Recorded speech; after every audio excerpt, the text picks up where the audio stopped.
Many of you know that about a year and a half ago, we at ENCOMPASS began an ambitious fundraising project to build a secondary school in Tanzania, East Africa. We needed to mobilize our staff, you, our clients, insurance companies, friends, and families to reach this goal. And we invited you all to join us in our efforts, and many of you did, and we're just so thankful for that. So we want to give you a little bit of a sneak peek today on what's been happening in Africa. So that warm and fuzzy I have for you this morning is a report on the fantastic results of our efforts to build the school. I'm very happy to report that we have made our fundraising goal of $350,000. Yes, give yourselves a hand. And construction on the school is underway and it's taking shape, and so I wanted to give you a little bit of a view of what that looks like today. So I have a little bit of a video. This is a time-lapse photo collection of the work that has gone into constructing a high school in Africa. It's done very differently there than it is here. So it may not look beautiful, but trust me, one day it will be. So let's play the video.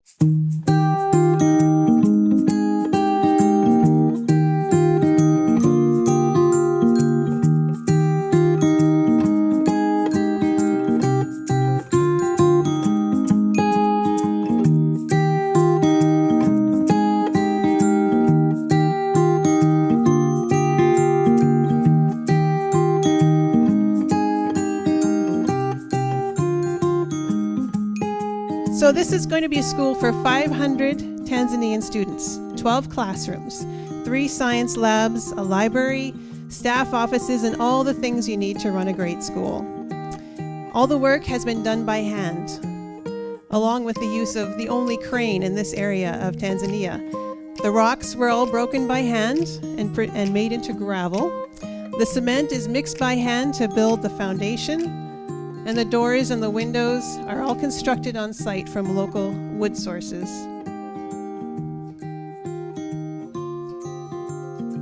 The school itself is being constructed out of ocean-going shipping containers. Not your traditional building materials, but it's going to work very well for this part of Africa. Here you can see them starting to be developed. So the containers are shipped to the site on the back of trucks. And they are stacked, they're prepared, they're cut open, the sides are eliminated out of the inside to produce classrooms. The school, because it's made out of shipping containers, will be waterproof, virtually earthquake-proof, which is very important here, highly secure, they have very low maintenance, they're inexpensive, they're expandable, and they're totally recycled. The containers are all reused. All the parts that you see being cut out of the containers are reused as flooring and as balustrades and as interior walls.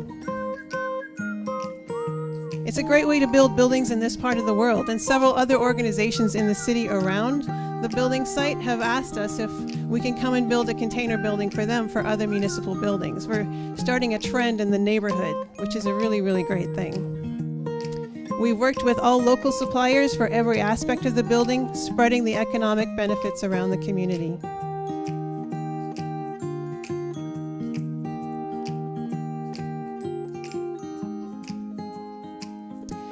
The school project has educated 45 Tanzanian workers in container construction, given them jobs and a livelihood as it creates space for education for generations to come. The kids are very eager to start school, which will happen in early January of next year.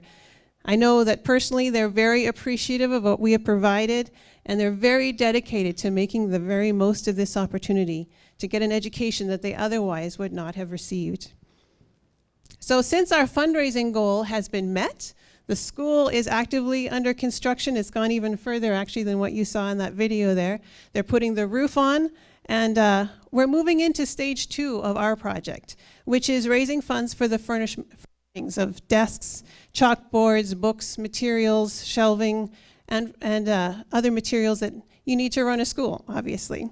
So if you or your firm would like to partner with us in supporting the school, I'd love to chat with you afterwards about that this morning. There are lots of opportunities for you to get your employees on board and give them an opportunity to give back to a community far away from here, but also very important. So our community has come together to do this, and we all need to be thankful that it's actually come to fruition, and we're going to have kids in there in just a few short months. So thank you very much for your support and for your attention this morning. Thanks. Eric has been with IA for over 10 years, and he started at head office in Quebec City at the call center. Cool. He moved to Calgary in 2009, and he's still in Calgary today, and he has been handling sales in BC for 2 years now. His experience has allowed him to work closely with members, sponsors, and advisors, giving him different perspectives on group retirement programs. Also, an interesting fact, Eric did live in Kelowna for about a year before joining IA, and he's a big fan of Big White, so he likes our local mountains. Yeah, come on up, Eric.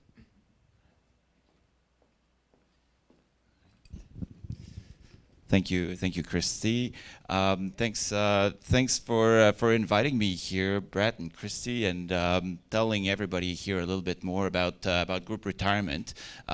First off, I'm not a doctor, but and I didn't get straight A's, but I know a thing or two about retirement plan and financial wellness, and that's what I want to tell you about today.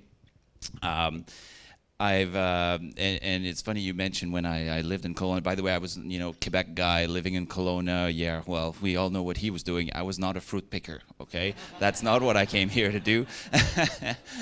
I was actually working, but before starting at IA in the group retirement, I was actually a collector.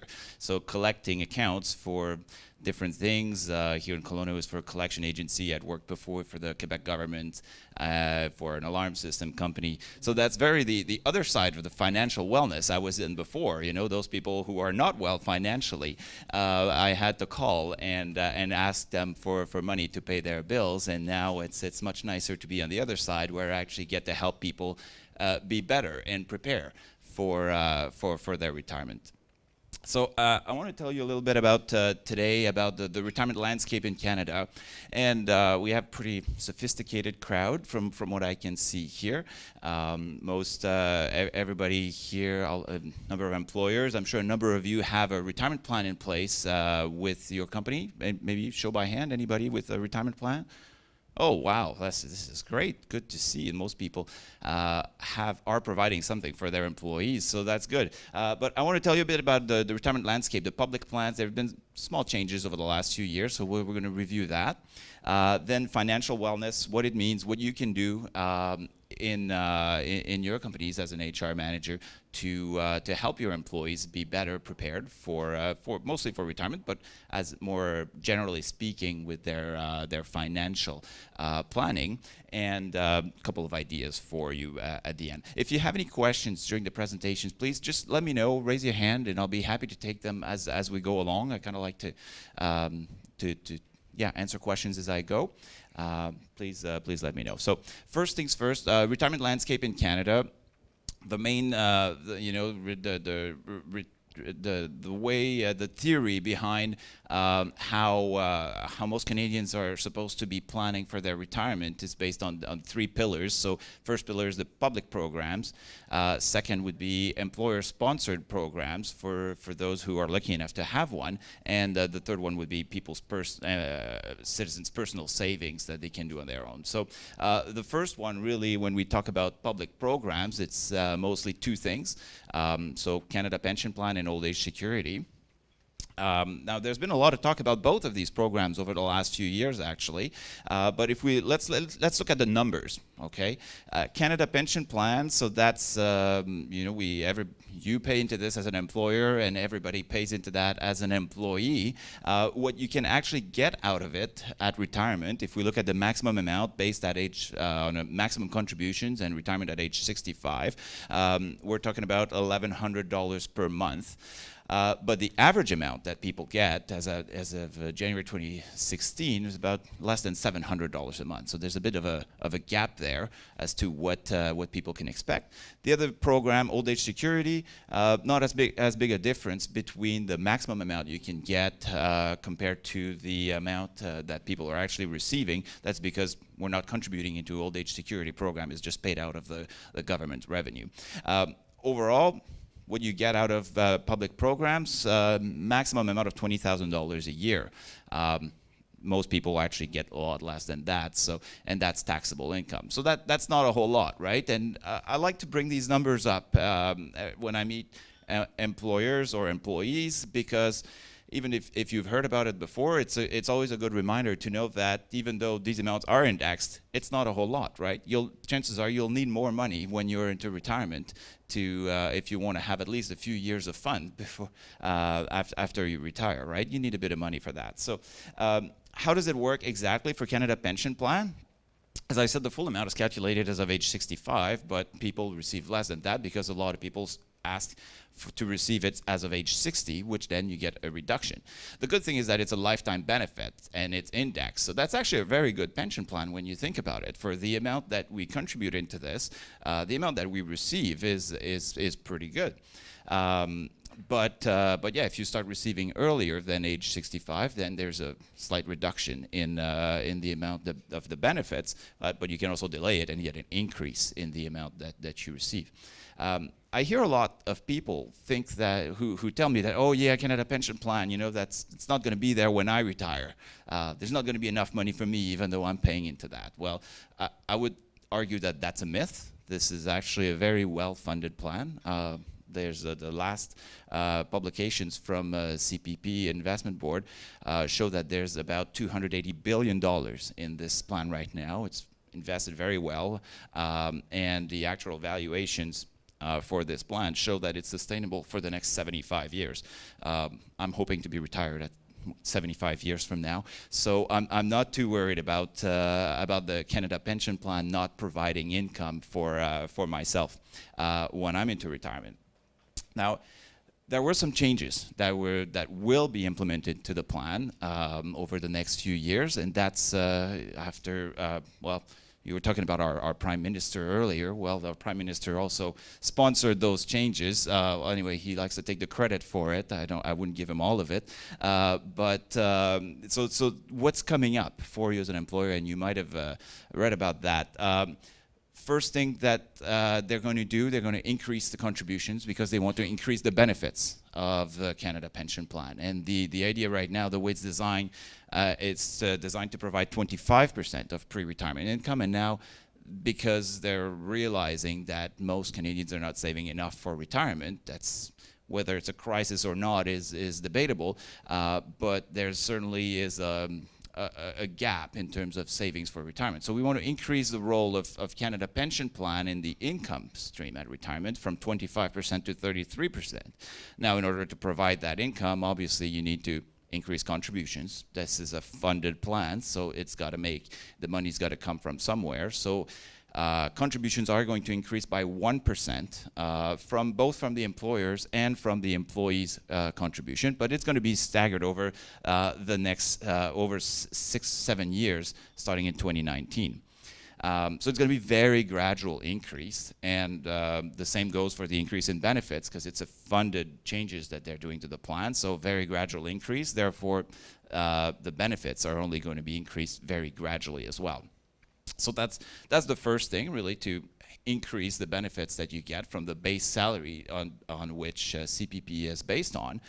The other thing that they're changing to the program, and that's a very interesting one, is that they're increasing the yearly maximum pensionable earnings, the YMPE. And that's because a number of studies have shown that part of that gap in retirement income for Canadians is not so much for lower income Canadians, because the lower income people, well, if you're not used to earning a lot of money, you don't need as much into retirement, and then the public programs are there, and there's also old age security, guaranteed income supplements, and things like that. But a lot of middle class people were not saving enough for retirement because they would max out on Canada Pension Plan, but they wouldn't necessarily have enough money to save on their own, or they wouldn't be forced to save on into a public program like this. So that's how the idea of increasing the maximum pensionable annual earnings came to be.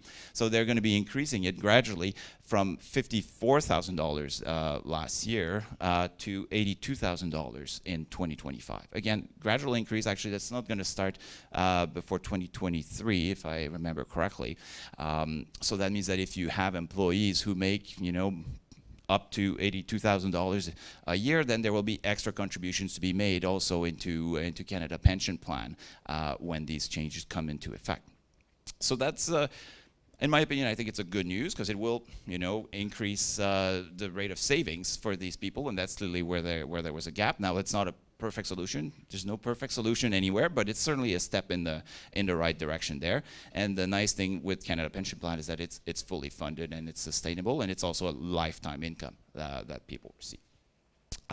But in the end, for myself, for most people in the room, the effect that those changes are going to have on your retirement planning is actually going to be minimal because it's staggered over a number of years, and by the time the first people receive the full benefits of those changes, it's basically going to be 30 years after they're fully implemented. So right now, people are going to be between the 25 and 33% of pre-retirement income that they're going to get from Canada Pension Plan. So not a whole lot of immediate changes there for that matters. Other public plan is old age security. And this one, as I mentioned, it's not a funded program. We're not contributing into that in any other way than paying our taxes to the federal government. But the way this benefits work is that it's based on residency. So if you've lived in Canada for more than 10 years, then you're entitled to a benefit from old age security.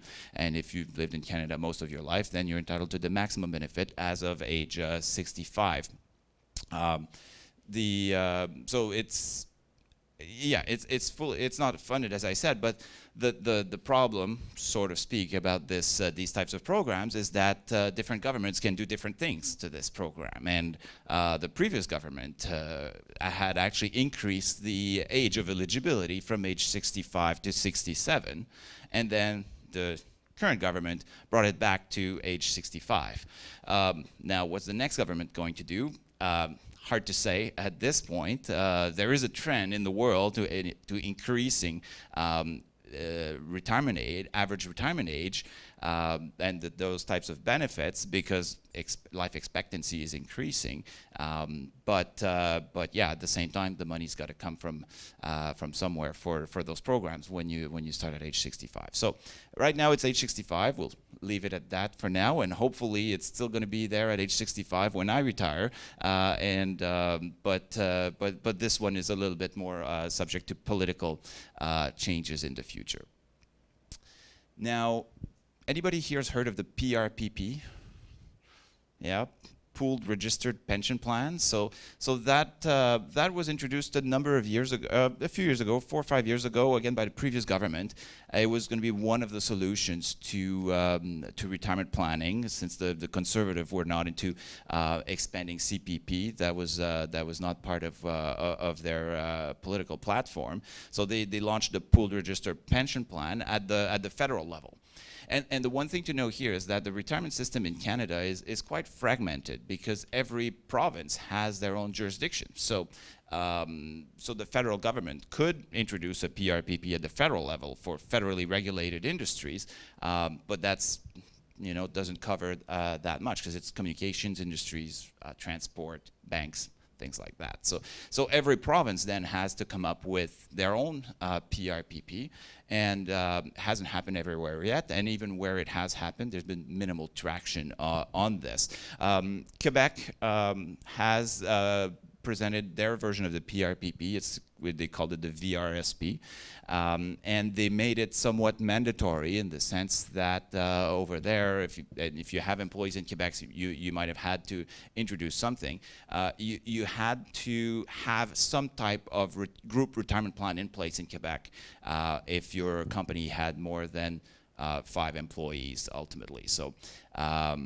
But still, there's no mandatory contributions into these types of plans. It's just a vehicle that has to be made available for the employees to save, and then contributions into the retirement plan is still voluntary, both on the part of the employer or the part of the employee. So overall, limited success with this approach, but there are good things about this PRPP format. There, like one of them being that the fees are mandated to be as low as possible.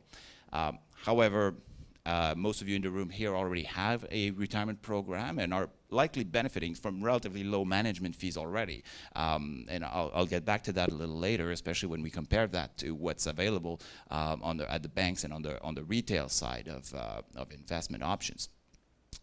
So other programs that are available to employers, you're likely very familiar with that. Registered pension plan.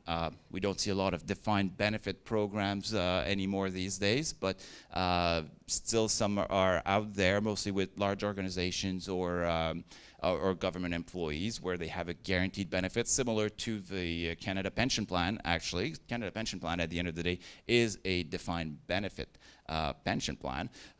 Most private employers now will opt for the defined contribution option, where you know how much you're contributing into the plan, and then the amount of income you get out of it is based on what you have in your account at the time of retirement. Similar to group RSPs or DPSPs, deferred profit sharing plan, which are also available to employers in terms of a group platform for employees to save for their retirement. So that's one thing that's important to know when you think about financial wellness, because that's the bottom line, and similar to what we heard this morning. Knowledge is power, right? The more you know, the more confident you'll be about your financial situation. That will help you a lot in feeling comfortable with your financial situation, and that's if employees know about this, well, then they'll know where to start for their own retirement planning, and they'll feel better about it in the end. So that's what I want to talk about now: financial wellness. Now, what's financial wellness? Is it buying a $7 coffee every day at Starbucks? I don't know. My wife orders a grande lactate Oprah chai latte. It's like 7 words, but then she gets me to pay for it, and I'm like, I'll just have a coffee, and my coffee is $2. How's that? I don't know. She must be financially well. We talk a lot about the millennials and how they put all their money in their iPhones, but they can't afford to save for retirement, but they have iPhones. Is that what financial wellness is? You want to buy a Lamborghini? If you have a Lamborghini, maybe you are financially well. There's no, answer. I would say, in my opinion, financial wellness really is none of those things. Financial wellness, it's about feeling good about your financial situation. I found this definition of financial wellness online. So it's having an understanding of your financial situation and taking care of it in such a way that you are prepared for financial changes.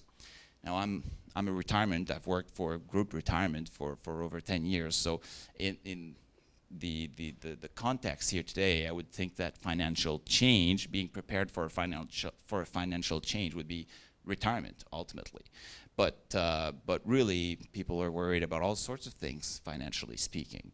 And as an employer, you can only do so much to help your employees. You pay them, you provide them a wage, and that's good. And you can always give people more money, but it comes down to what they do with it and how they feel about it in the end. So the challenge, right? People need to think of a number of things with their money, right? Day-to-day finances, buying a home, debt management, planning for retirement. That's just one of the things, some of the things that your employees have on their mind. That, along with watching Grey's Anatomy or binge watch a show on Netflix. There's a lot of things in our lives, and often when I tell people what I do for work, it's like, I work in group savings and retirement. Oh, that sounds very boring. So people don't want to hear about this, but actually, well, I like it, and I'm quite passionate about what I do. But I realize that most people are not, and that's just not a thing that people want to hear about. But And that shows in the different studies and surveys that are available out there, right? And I'm just quoting a few of them that I found here for you. Many Canadians have low scores in financial knowledge or financial confidence. Those are two things that we measure now in terms of how your employees feel about their finances. Because it's one thing to have knowledge; it's another thing to be confident about what you know. So more surveys here, right? 42% of Canadians, they rank money as their greatest stress overall, okay? Or 77% of Canadians would consider changing jobs if an employer offered better retirement support. So clearly, it is part of what people think. And you don't want employees to be stressed about this. And a good way to do that is to give them the tools to understand what it is that they can do with their money, right? Another survey here where about 1/5 of respondents reported not only having difficulty but actually struggling with their finances. And what came out of it, they have high or above average levels of stress. Money worries affect their work, right? You were talking about how, when people show up in the morning and they're confident, ready to go, that's a good thing. Well, if they're healthy, that's great. But then if their mind isn't there, they're not as productive as they could be. Or maybe their stress level is going to increase, and then they'll end up at John's office, and they'll be asking for a leave of absence because of that, because they need to take care of different things. So there are, and that does show up in the statistics as well, in the data we look at in terms of absenteeism, right? These employees who reported being financially stressed out do have more days of absenteeism than other people who are more comfortable. And ultimately increase in claims and increase in, because I'm sure John can tell us about the effects of stress that what it can have on people's life. It is significant. So what can you do as a manager, right? As an HR manager, what can you do to help your employees with planning for, well, retirement is one thing, but as I said, financially, for them to be financially prepared. So, main thing, education. That's really the bottom line, I think. But the one important thing, I think, is to be smart about the education you want to provide, not just put up a poster in the lunchroom and say you're done with it, okay? There's a little bit more to it than that, right? What are employees going to respond to? I mentioned how, I tell people, well, yeah, what do you do? I work in group savings and retirement. Oh, okay, like people tuned out right away. So you have to find a way to actually catch people's attention and get their interest about that. Employer-sponsored retirement program. I'm glad to see that most of you are already offering those types of programs. And finally, I'll just show you a couple of slides from actually planning for retirement. And that's where you start to break things down, your education a little bit more into demographics, and then you can aim specifically to those employees who are getting a little closer to retirement and who will be very interested to hear about how CPP works, how old age security works, and so on.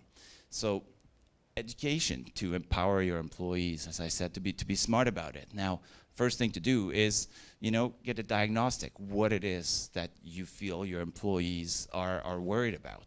What do you think that in your industry they would like to hear based on your compensation structure?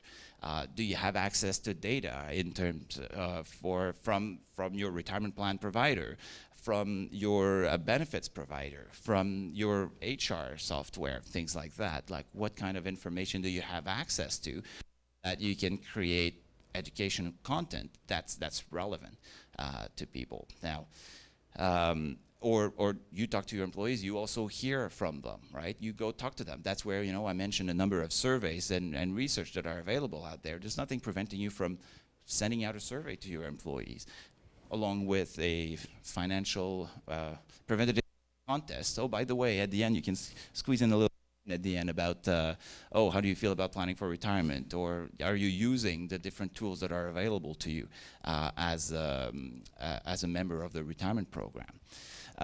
Set up a strategy, objectives, right? It then comes down to that, right? You've looked at the information that's available to you. Now, what is it that you're trying to achieve? And set clear objectives so that you can measure the results after that, and then execute your plan. And I like to have not just, as I said, a poster in the lunchroom, but have more of a communication calendar where you have a comprehensive strategy to deliver that information to your employees. And that can be, presentations, live presentations, posters in the lunchroom can be part of it. But it's just to really it's to have multiple points of contacts with these employees to help them get the message that you're trying to deliver and actually helping them. And then make an assessment at the end. Again, could be another survey. Or again, you have access to the same data you looked at originally. Well, you can look at how things have evolved over a period of time. It's a long-term process. It takes time.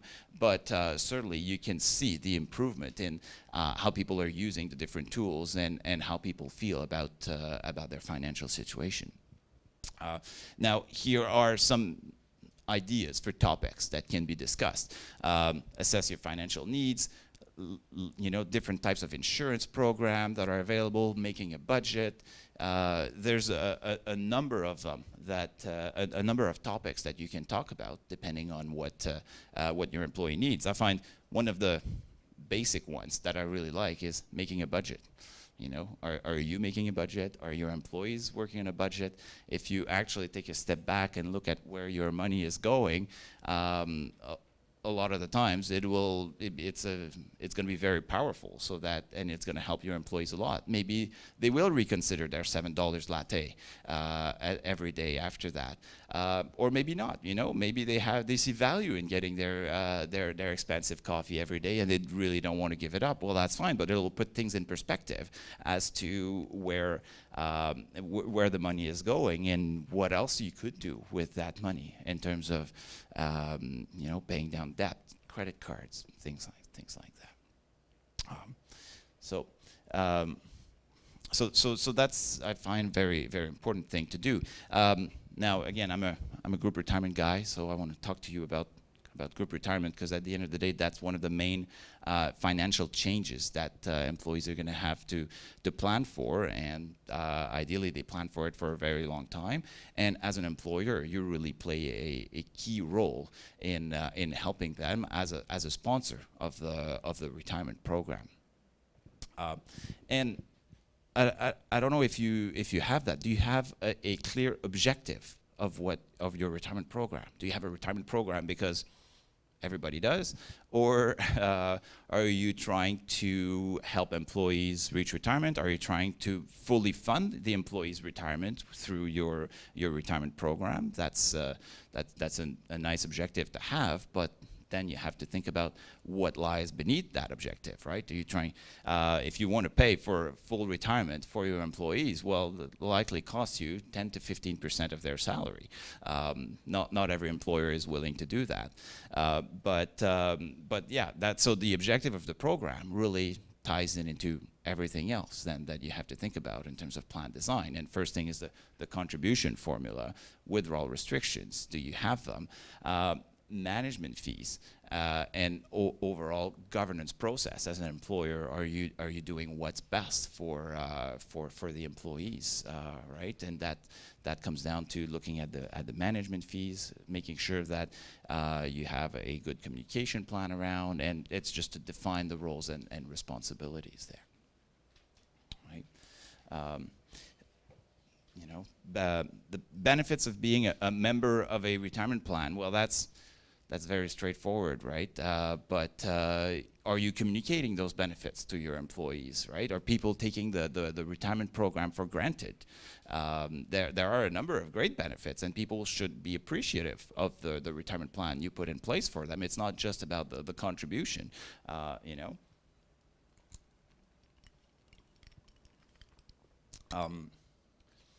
So yeah, free money in the retirement program is one thing, but things as simple as payroll deductions, right? The fact that the money is deducted directly from your paycheck.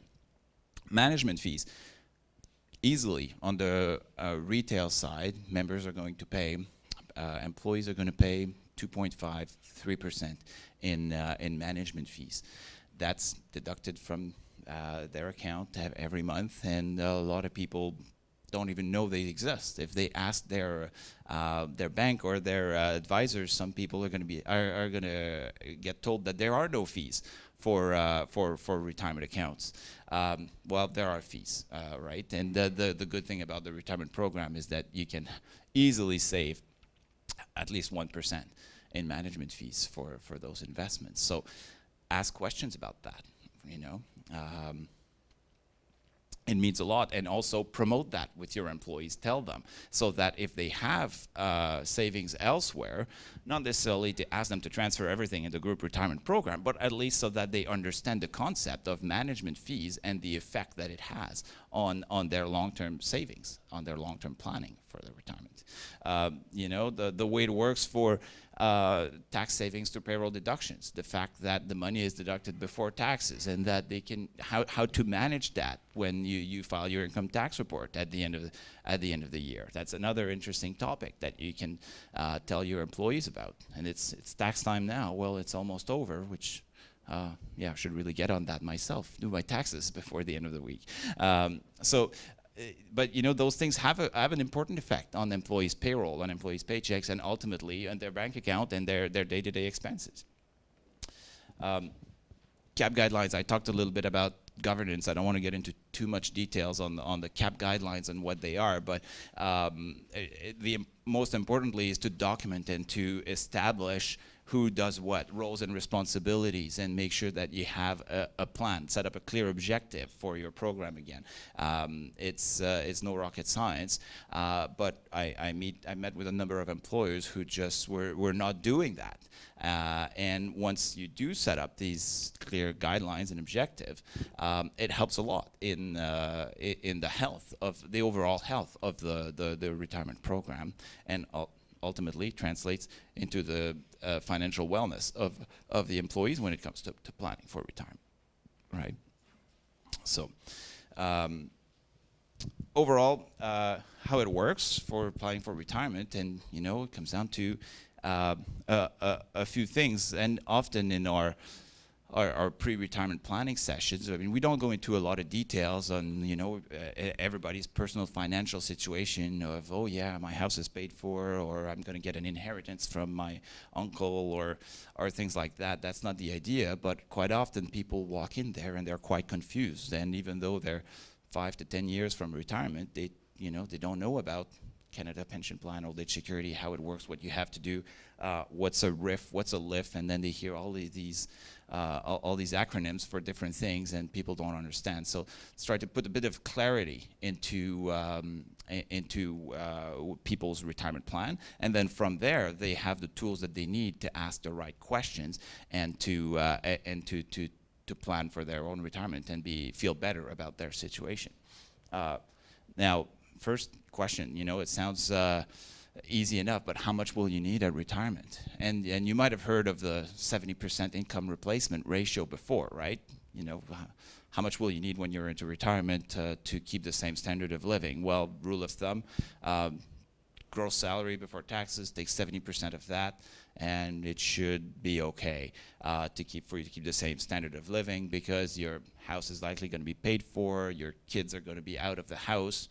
Hopefully you don't need to support them anymore, and you know, you're not going to have to pay into the retirement plans, and you're not going to pay as much in taxes and so on. But at the same time, we, as an industry, we were looking at the 70% income replacement ratio, and it's far from being a perfect measure of of what you will need at retirement. So, because some people actually will need closer to 100% of their retirement, and it doesn't mean that they'll spend their life on a boat like that, like this happy couple here, even though they keep 100% of their retirement income. It's just that based on their standard of living, that's what their retirement planning should call for. Other people will be perfectly fine with just half of what they're making pre-retirement, depending on their situation. So those are good questions to ask. And now the industry is coming with a different approach to this, and it's called the LSRR, so Living Standard Replacement Ratio. So it's a bit more complicated than just 70% or 50%, but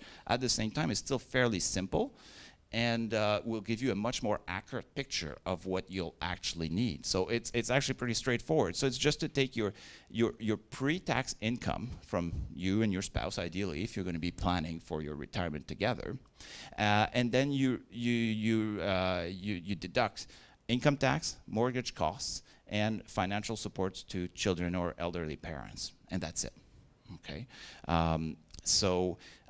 If you do that, if you estimate what that's going to be at retirement, and you compare that to what that is right now, and when in the formula for what you're doing right now, then you also remove work-related deductions like group RSP contributions, for one thing, Canada Pension Plan contributions, and things like that, so that you have a really a better idea of what's left in your pocket at the end of the day.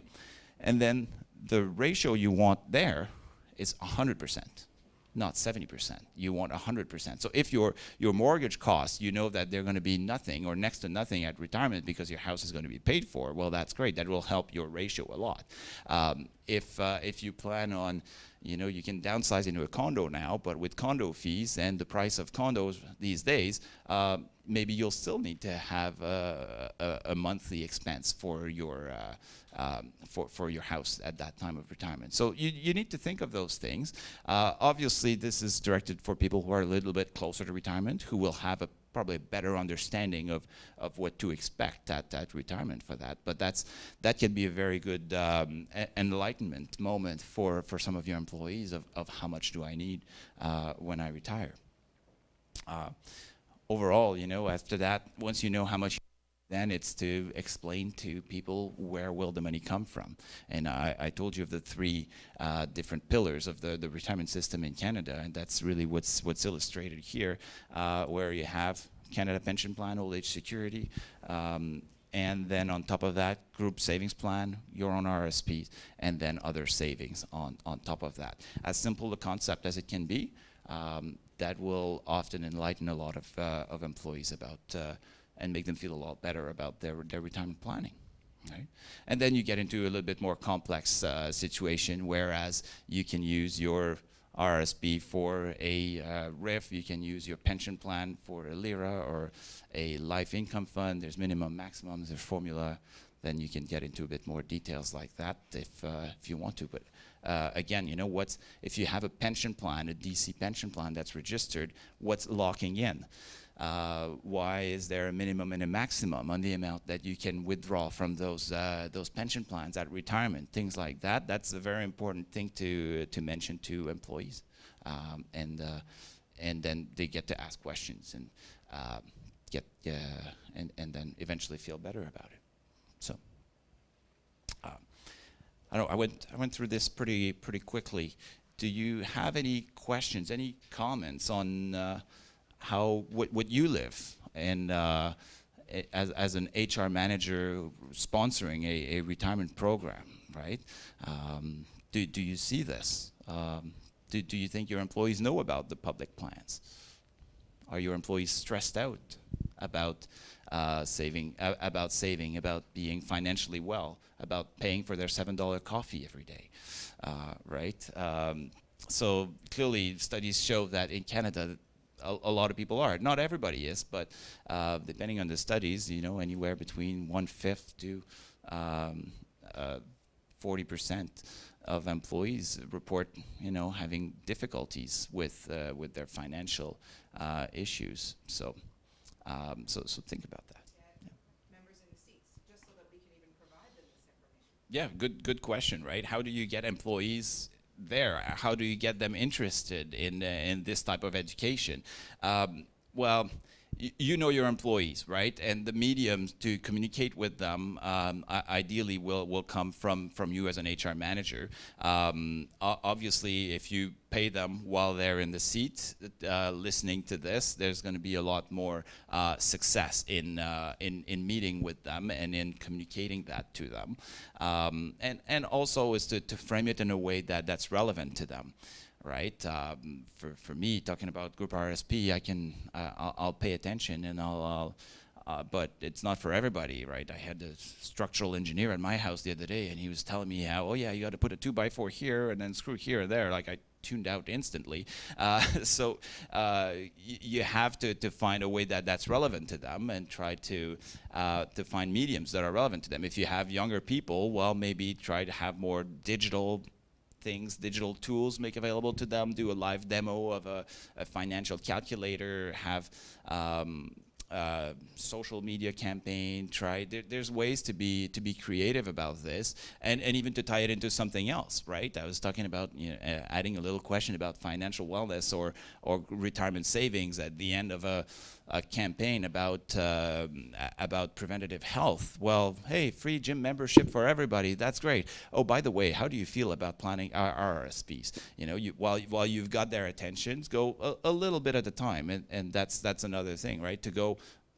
Don't try to overwhelm them with all that information all at once. Pick a topic, focus on that. And then plan for something else in the future, right? It's not you're not going to make everybody. You're not going to cover financial literacy with everybody in 1.5 hour session, and even 1.5 hour session may be too long for some people.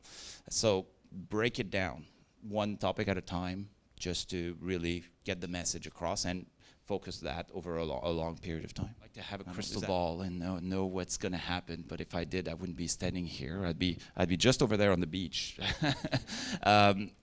We do see a lot of that, and I think, and it is a source of worry, right? You tell people about life expectancy, people are living longer, people and volatility in the market, and so on. So that's really two things you're asking about there. So first things first is in terms of life expectancy. I think it comes down to having a good plan for retirement, and you don't have to go all or nothing. You have already Canada Pension Plan and Old Age Security that are guaranteed for life. You can transfer part of your savings into a lifetime annuity if you'd like. A lot of insurance companies will give you that a fixed amount every month for the rest of your life, no matter how long you live, and then you can have another part of your retirement plan that will go into market-based investments even after retirement, and you draw part of it out. The truth is, about another thing to think about retirement is that also you're not, and we talked about the 70% replacement ratio and the LSRR. That's probably not a fixed amount that you'll need throughout your retirement, right? Really, until most people, they'll be healthy and they'll be able to travel and spend a lot more money in the years after they've retired. But eventually, you probably have relatives who are 80 years old. You don't travel as much when you're 80 years old. You're just not as you don't spend as much money when you're when you get to that point. So it's about balance. It's a balancing act between what you're going to need now and what you really need for all of your life. So you need to think about that. And there are, as I said, different products that are available to supplement the lifetime guaranteed income that you'll see. And as for the other part of your questions about volatility in the market, well, there's not a whole lot we can do about that, but the advantage of planning for retirement is that it's such a long-term investment that we as an industry try to take the focus a little bit away from this, right? There are good investment options that are out there. You have to be well diversified. Those are very basic concepts that you can talk about with your employees, and as long as you as an employer, along with an advisor, make sure that the investment options are well diversified and that overall people are doing are not overexposing themselves to risk, to the ups and downs of the market over a long period of time. If you have reasonable assumptions, you should be okay, right? It's the people who watch the markets going up and down and who try to time it based on what's in the news. Usually, you're too late if you try to do that. And I don't know if there are any engineering firms here, but it's usually engineers that I see trying to do that, try to beat the market with their spreadsheets and their elaborate planning devices. But really, like, well diversified, be in it for the long term, be comfortable with the risk level you're in. Those are very basic concepts in investments, and overall, that should be okay to weather the volatility that we see in the markets right now. Yeah, so the question is, if you're like a lot of people, younger demographics, they don't necessarily see the value of having money deducted from their paycheck for a retirement program. Now, is it a good thing to make the retirement plan mandatory for them to force them into contributing into the retirement program? I'm a big fan of that, making it as mandatory as you can, not that and force them into this retirement planning within reason, right? As long as it makes sense for you and for them.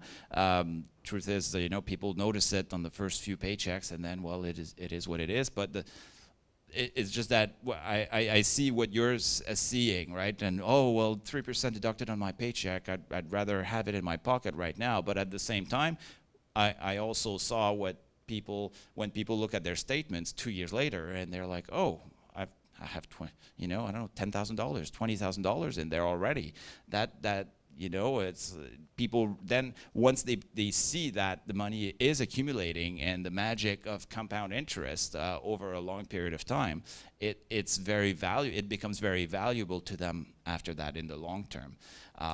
But you cannot always force people into saving for retirement, and that's an eternal debate whether, and that was a little bit what the debate was between expanding Canada Pension Plan and offering a PRPP type thing where it's voluntary, you can't force people to save for retirement, or yes, you do legislate it and force them to saving for retirement. So I think there's a balance to be found between the two.